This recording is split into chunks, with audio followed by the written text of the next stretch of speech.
Hello, my name is Jenny. I am a student of English literature, and I'm here to share my journey. It's the story of how a girl from a small town discovered herself through language, friendship, and learning in the vibrant heart of London. Chapter 1: Arriving in London. My story began on a summer morning when I stepped onto a train for the first time in the city. I was new, eager, and admittedly, a little scared. I had dreamed of this moment, living in London, improving my English, meeting people from around the world. I was finally here, yet the city's size and speed were overwhelming. My first journey on the London train felt like an adventure. I sat across from two women.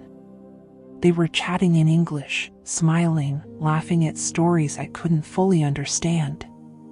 As they spoke, I caught words here and there, enough to feel the rhythm of the conversation.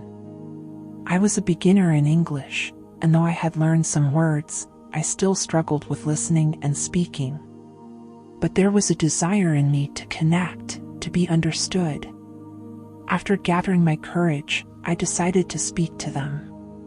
I remember saying in the simplest English, "Hello, I am learning English. Can you help me?" To my delight, they understood and smiled warmly.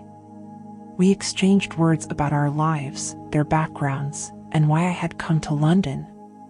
They shared that they were returning from a conference, and I felt honored to be part of a 10-minute conversation with native speakers. They gave me their contact information, encouraging me to visit if I needed any help. I felt a surge of joy, knowing that I had made my first connections.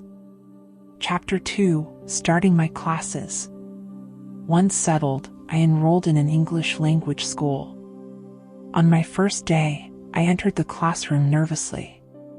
The teacher, Ms. Williams, a kind and energetic young woman, welcomed us warmly. She had an approach that was both relaxed and focused, creating an environment where we could feel comfortable while learning actively.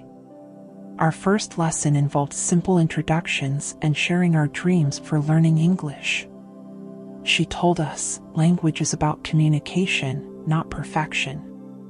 Here, we'll focus on using English, not memorizing it.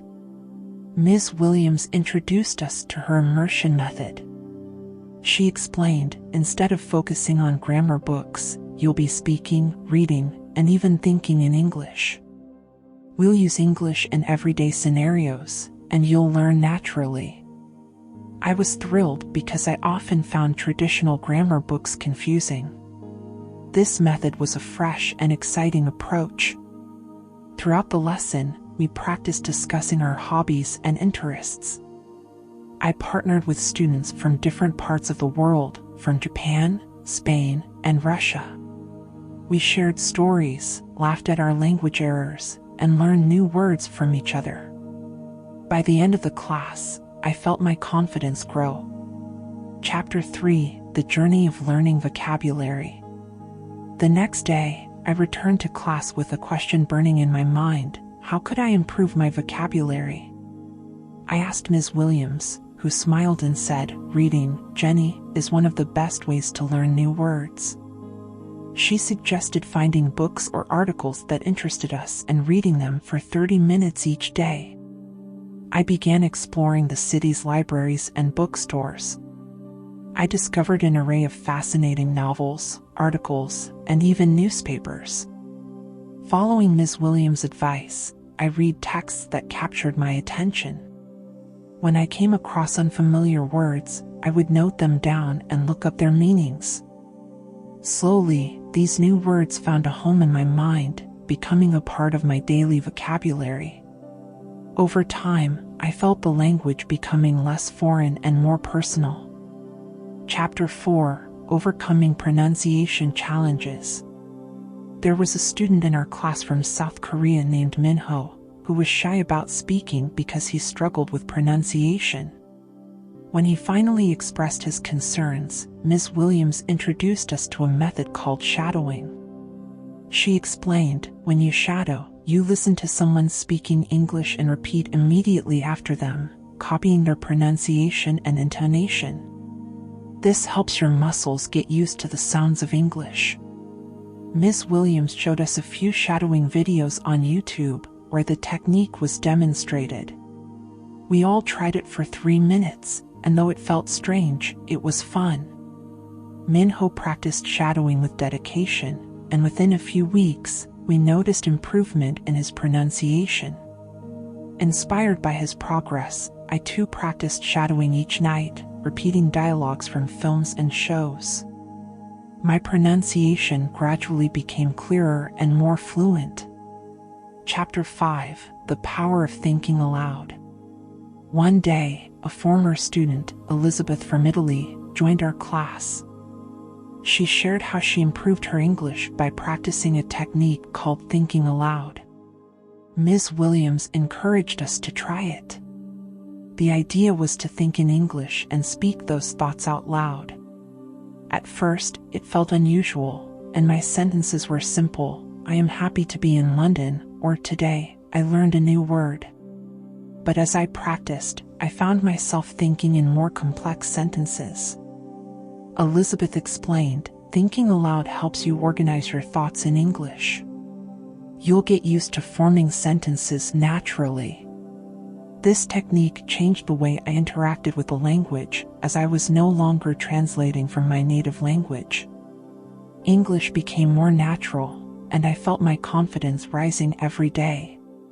Chapter 6: Building Connections and Finding a Job. My journey in London wasn't only about learning English, it was about building a new life. I met students from various backgrounds, each with unique stories and dreams. Together, we explored the city, sharing meals, going to museums, and practicing our English in real conversations. I felt a deep connection to these friends, and London felt like home.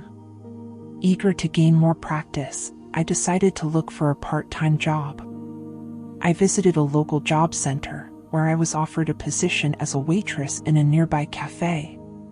Though nervous, I accepted the job, knowing that it would allow me to use English with customers and coworkers.